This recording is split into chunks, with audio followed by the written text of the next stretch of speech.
Hi guys, welcome back to my precious garden. We're in the beginning of a heat wave, and so that's why I'm trying to make this video in the morning, but I can see the sun being scorching right now, so it is what it is. In this video, I want to show you at least 25 different plants that can be blooming in your garden right now if you're like me in the zone 9A or equivalent in the USDA zone system. But I will also show you the difference since last garden tour, and also I want to show you fruits and veggies. And in the end, I will show you also what keeps a garden real, the fails. So let's get started. So first of all, an overview of the back garden. There's still a part in the shade because it's the morning, but it won't last. Of course, I'm not gonna begin with roses because, yeah, you have to wait a bit, but let's have a look at beautiful everblooms first. Look at these beauties. So these are snapdragons. I don't have a variety because I bought it like this in the beginning of spring, I believe. But they're blooming quite non-stop, and as long as you deadhead these forming seed pods, you will have blooms. Then you have coreopsis. This is a nice lemony yellow variety, but I also have a pink one. This pink one is called American Dream, and it is a small size one, as you can see.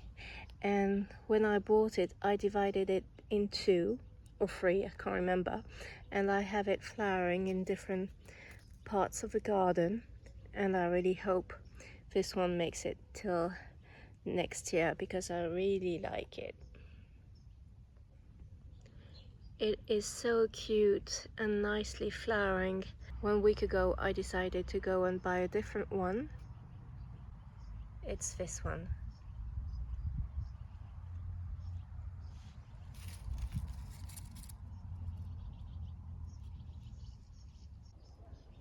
Of course, you can have verbena flowering all season in your garden.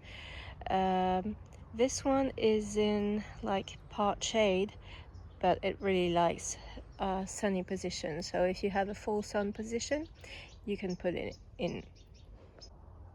If, like me, you struggle growing it, it can take some time, but you can be rewarded with such beautiful blooms. This is Gypsophila, but a pink variety. The foliage is looking like this, and then you have this cloud of beautiful blooms. I just love it.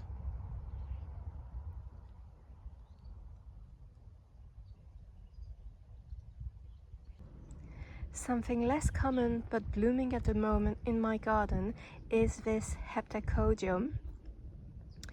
It has nice little white blooms.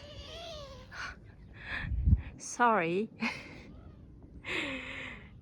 And then, if you don't know, when the blooms are spent, there's some kind of bracts that develop and are pink, reddish, and that stay on for weeks. So for the moment I can enjoy nice little white blooms that are loved by pollinators. It's just a bit early, so they'll come on later on, and then I will have nice bracts that look like flowers from afar. It's also the hibiscus time in the garden. So this is the Hibiscus syriacus. It must have a common name in English. And for this one, recently I just chopped off a real big part because strangely this one was growing a totally different hibiscus in the same plant. So I discussed it with the garden center, and they think that there might be a graft point under the soil and that it was coming to start to get out, and that I should get rid of. So that's what I did. Now hopefully new stems of this variety will come up. The other variety was fine, but when it's under the graft point, if it starts growing, then this variety would slowly die, because that's how it works. So yeah, you can grow hibiscus. You can also grow cleome. Cleome is a beautiful flower loved by pollinators, as you can see, and it is so nice. It adds a touch of color in this space. Then of course a staple in our gardens is salvia. So this one is I think it's called hot lips, pink hot lips or something. And usually they look like this, but sometimes, or lots of the time, it can look either white or pink. So it just decides by itself how it wants to look. So, but it flowers a lot. I chopped it back a bit later on than Chelsea flower show, but it took its time and now it looks really nice. If you have one that you have been growing in a spot for years, it should be in flower, in bloom right now. Mine has been moved, but this one is looking really great, and it indeed started flowering for the first time since a long time. It is so cute. This variety is called Berlingot Monte. It has pink blooms, as you can see, but the edges are lighter, like almost white. And I am just so proud of this shrub. It has been difficult for it, and now it's coming back. Imagine how this will look when it will be in full bloom. Crab myrtle wise, I have this white one. I think it's called Indica nivea, something like that. And this one is growing in a big planter. I don't have much to show you on this plant, but you can grow plumbago. They are a delicate pale blue, like pale sky blue, and it is really nice. And as you can see, you can grow it in a container, or you can have a much larger shrub if you plant it in the ground. It is also the season for sunflowers. Look at this beauty. I really thought I planted one called Vanilla Ice in this spot, so that wouldn't be this one. But it's a nice yellow, can't remember which one it is. And as you can see, I will have a second bloom here. That's interesting. It is also the perfect season for the clump forming alliums. This one is the Millennium variety. I still have lots of it that are not blooming yet. If you like lilies, An interesting thing to know is there are different varieties that bloom at different times. So my other lilies are spent, but this one is in full bloom. It still has lots of flower buds on it. This one is in its second season, while the one in the back is in its first season, and it has only 3 blooms. If, unlike me, you sowed them at the right time, you can have cosmos flowering in your garden. Well, I have some, I'm gonna show you, but most of them are at this stage, so we'll see if I get anything. This one was sowed in time and it's in full bloom. Bougainvillea is still flowering too, looking really nice. In case you don't know, the colored part of a flower is not in fact a flower. It's a bract, and so the flower is this tiny white flower you get inside. It is still the peak season for petunias, as you can see. I cut back like 1 or 2 weeks ago all of them, and so this one was going down and this part was less full, so I did that to get lots of blooms towards the end of the season. Deep Ladenia is still blooming. I had difficulties growing Deep Ladenia in my garden, but in this container it's looking quite good, don't you think? And so nearby we have heliotrope. So if you have a nice working sense of smell, this is gorgeous. It's like highly scented vanilla. I really like it. So you have this kind of foliage, and then you have non-stop blooms during all of the season. It is not frost hardy, so depending on where you are, it can be just like an annual. Depending on where you live, you can have lavender still in full bloom. I saw that in some places in England they're already cutting them back, but mine are still in bloom and attracting pollinators, so I won't cut them back. One thing though, I'm gonna take this one out when it's done blooming. I'm not gonna chop it back, I'm gonna take it out. It is getting too woody at the base, and since I created those secret gardens, it's out of place. So I bought another one that is more compact, and when I take this one out, I'll see where I'm gonna put it. I'll show you the new one in the next video where I do this.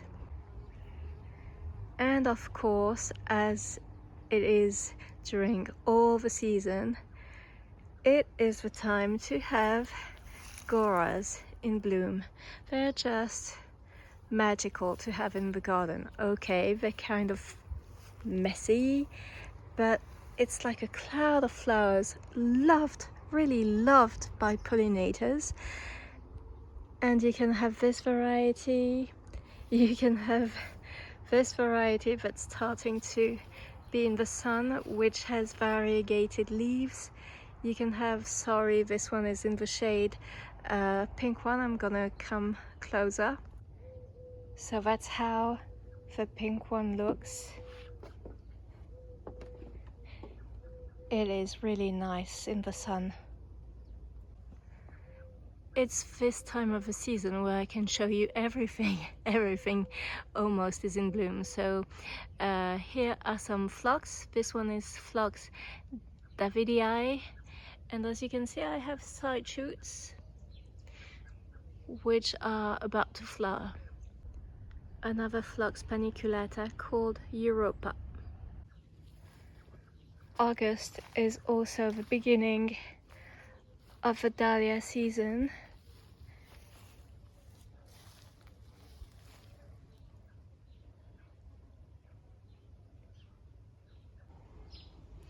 Another dahlia, this one is Pineland Princess.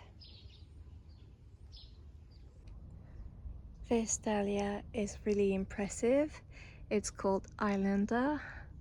For previous years I didn't manage to grow it, but this year I'm gonna have flowers, and this one is taller than 5'1", which is me. Just so you know, I'm still waiting on lots of my dahlias. You can also have Gomphrena blooming, salvias, like this one is a Nemerosa. You can have Monarda, bee balm, and you can have Echinacea blooming. In the shade I have this other kind of Echinacea. These are like spent blooms, but I have new ones coming, and now I'm gonna keep the spent blooms because it seems deadheading it doesn't change how much new blooms you're gonna get, and these ones are gonna make interesting seed heads during the autumn, winter, and be interesting for birds. If you're not into pink Echinacea, you can find them in yellow and whites and oranges.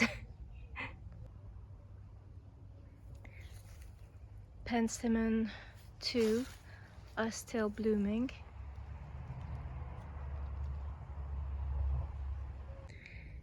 This is a kind of basil that you grow for the flowers, and I've cut it back and now it's starting to rebloom, as you can see, and I really love this one. I just wanted to tell that I'm quite happy of how my railing planters are looking. So pink and white is finally really nice and fresh, especially when looking from outside. It's looking really good. Nearby there's an Ipomea, and at this time of day it's fully open, so that's nice. You can see lots of stems going all around. This other one, it's not in bloom yet, but very happy where it is, so I need to train the stems. In the background you can see that my, how do you call this, laurel is in bloom, which is impressive because it has been looking poorly all the beginning of the season.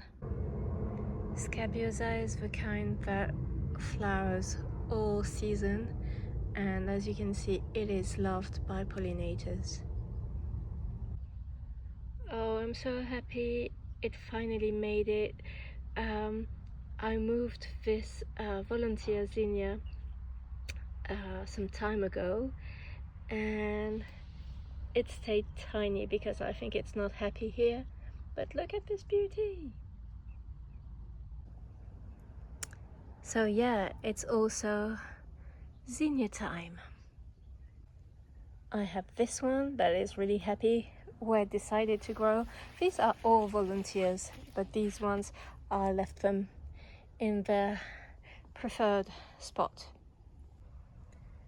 You can also have Euphorbia Diamond Frost in bloom, or its sister with more pinky white blooms and darker foliage.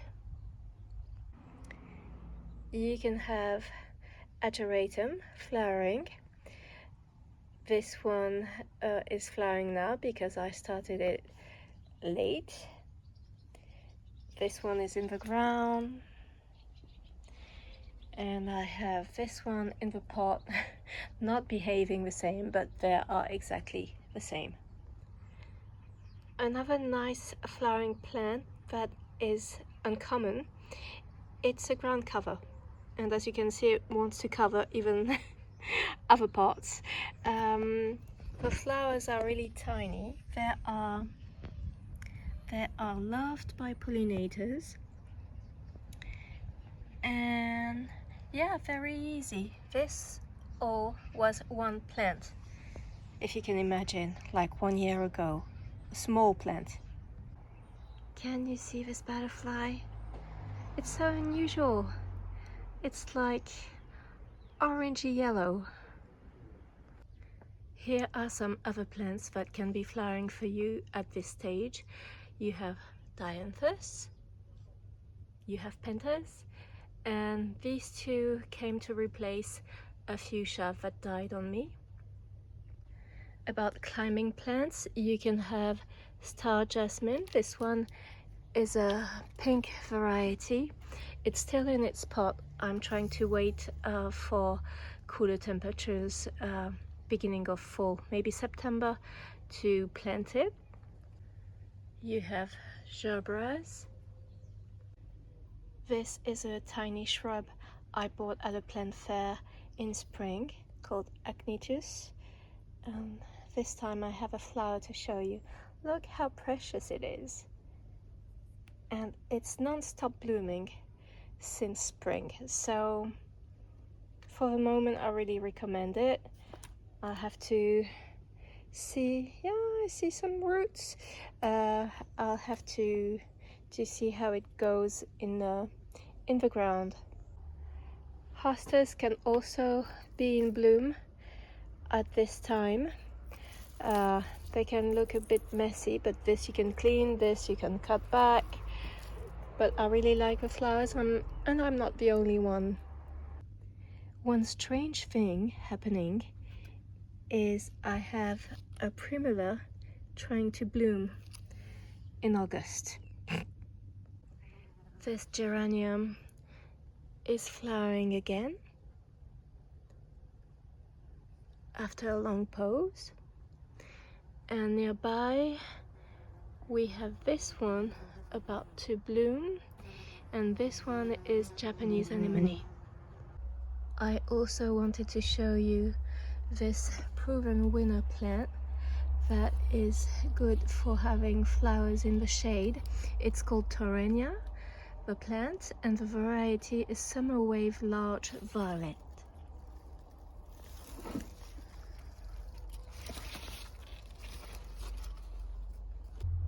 I'm also having Begonia odorata flowering.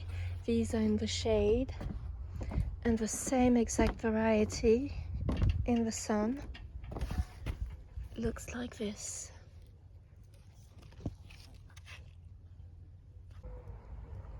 Of course, it's also the season for Buddleia, also known as butterfly bush.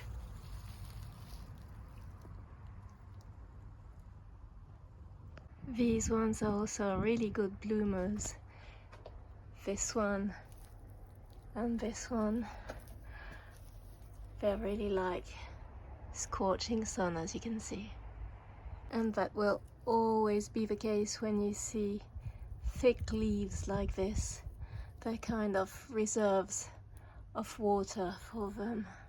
So if you see plants looking like this, or with little hair on the leaves, it's a good sign for heat resistance and sun resistance. I also wanted to show you this beauty.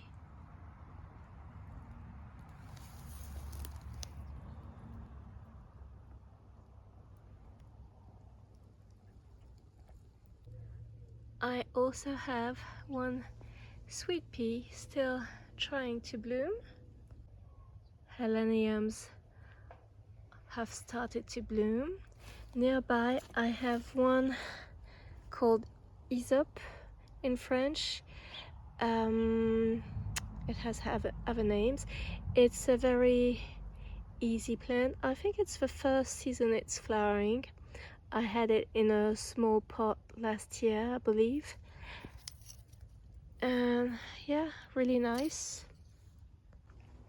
And yeah, of course, I still have rose blooming all summer. This one is Gabriel Oak. Emma Bridgewater is having a rest, but I have one about to come. I have a beautiful Jean de la Fontaine, and behind it I have Boscobel.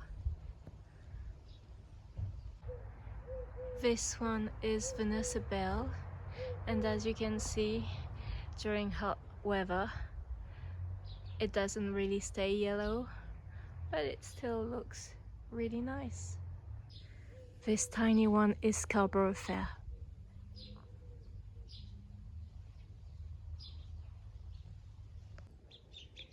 Here I have the beautiful The Pilgrim, which is also a David Austin rose. Yeah, I didn't tell you, but the Jean de la Fontaine one is from Meillan. So this one is The Pilgrim.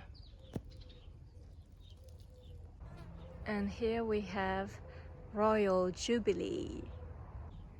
Isn't she gorgeous with the Gora behind it?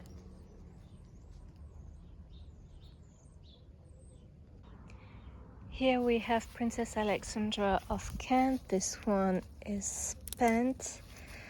And this one is much lighter than usual. It's because it has been so warm. Same with Princess Charlène de Monaco. Very pale, but it usually is pale, but not as much. This one is the David Austin one called Donahue, and you can see all the different stages of a color. So it starts more on this hue, and then you can get some yellow and some pinks, some whites, some cream. It is gorgeous. Silas Marner is more even in its shades, but it's a gorgeous rose. Lady of Shalott has lots of different shades, so you can have the more orangey one, and then more peachy one, and then more yellowy, creamy ones, and there you can see it. Stunning. Isabelle Autissier also has lots of different shades. This one isn't by David Austin. It has lots of nice blooms. And nearby we have Jazz Festival. It has beautiful shades too, but it's gonna be all scorched by the sun in a few hours, so I'm really happy to be able to show you before. And nearby we have Eustacia Vi. This one is suffering a bit from, I don't know which kind of pest that eats parts of the buds, of the flower buds. So I had to take out some flower buds that weren't completely full. I think I left this one. But it's a gorgeous rose. I'm starting to notice its scent, and it's a quite healthy one. I forgot to show you, I have some Desdemona blooms. So cute before the scorching sun. So this is Boscobel from a different angle. Isn't she gorgeous? And nearby we only have one tiny bloom on Urban Derby, and one nice one is coming.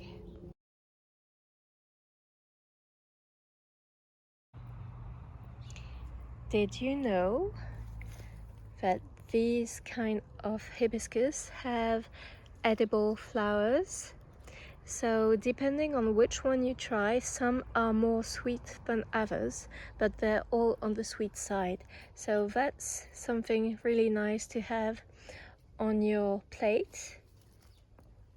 And try it. Tell me what you think. About flowers still in bloom, this makes a beautiful transition. I have tomatoes, and this one is just a beast, and I have seen in my June video that it was half the size, and I was already saying it's a beast, but now it has surpassed, do you say that, the stakes. It's growing everywhere, and I have tomatoes in there everywhere. It's like, look at this. This is my other courgette, and look at this beast. So I'm gonna take this one right now.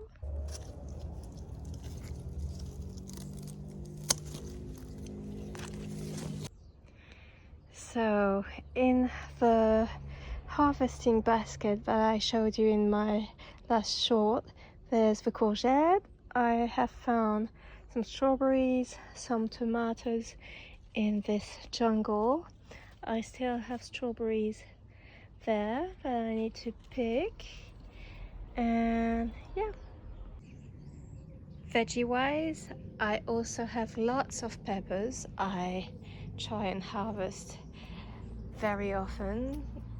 These are not really red yet, but I have some in the fridge. And I was hesitating, but I think I'm gonna harvest this cucumber. So I need my hands.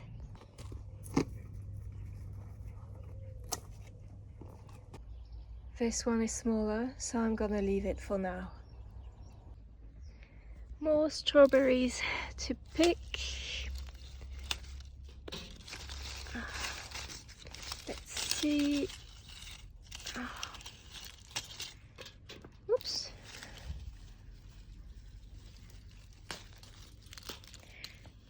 Very tiny ones.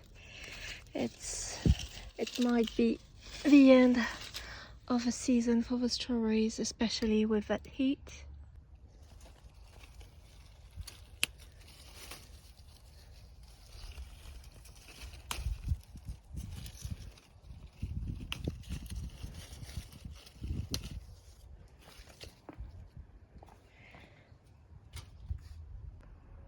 And now let's get a few tomatoes before it gets really too hot to stay out.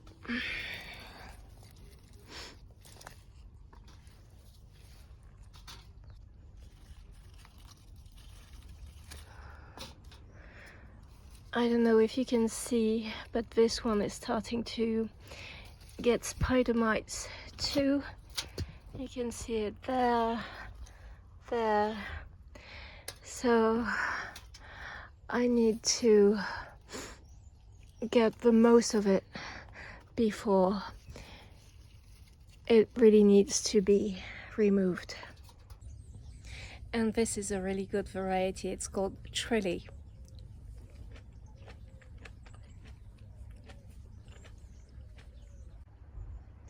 Regarding big size tomatoes, I have loads, but they're all green. So I really hope they turn red before the plants get too sick. So I'm not just dreaming about these tomatoes, but I can actually eat some.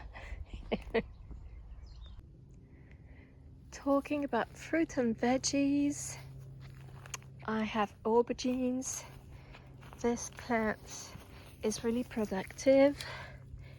It has small ones, long ones. Really like it. And back there's another variety that makes like small eggplants.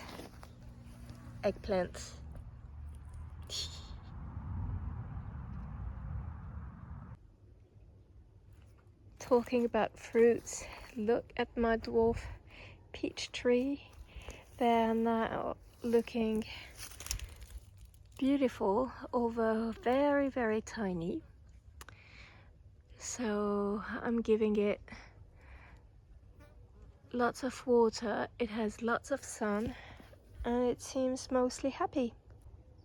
And on the same subject, there's my fig tree, and like 2 days ago it started giving me ripe fruits. So can you see all the figs? I'm gonna have so many, and this one looks ripe. Yeah, I'm gonna try and show you how it looks. Oops, shouldn't leave this. And this is how it looks, and believe me, it is so sweet.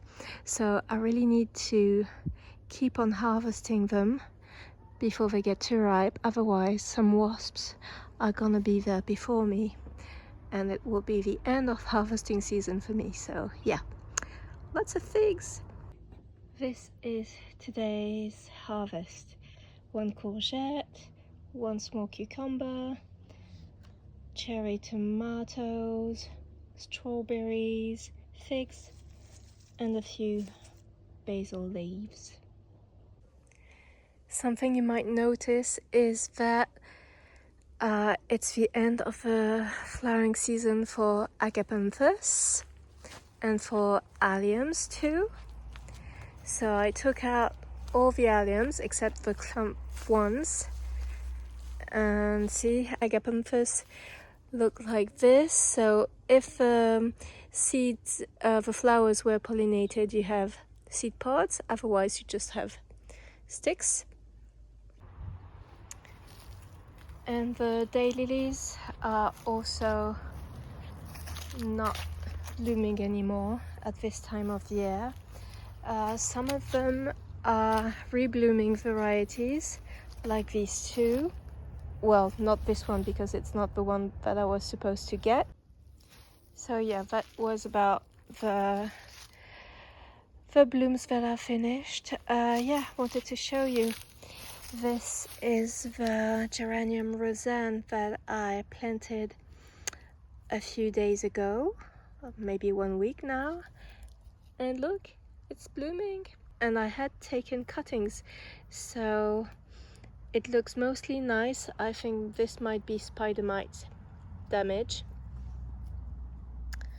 but yeah. It's doing its best, so might have to just take some diseased foliage.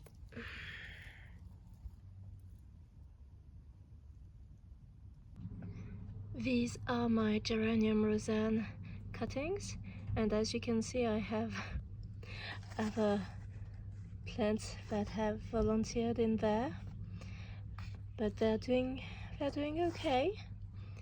So we'll see how it goes. I have a beautiful butterfly back there in the garden. It's a swallowtail, but I'm too far away to see which one it is. Let's have a look.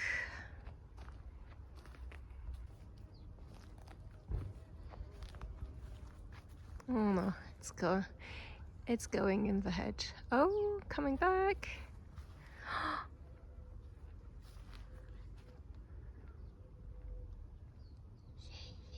Look at this. I hope you've seen it.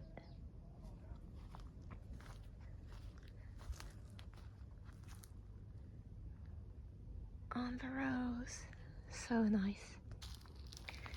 So talking about fails, I have something I have something that I just don't understand. It's the bronze fennel. It really died there.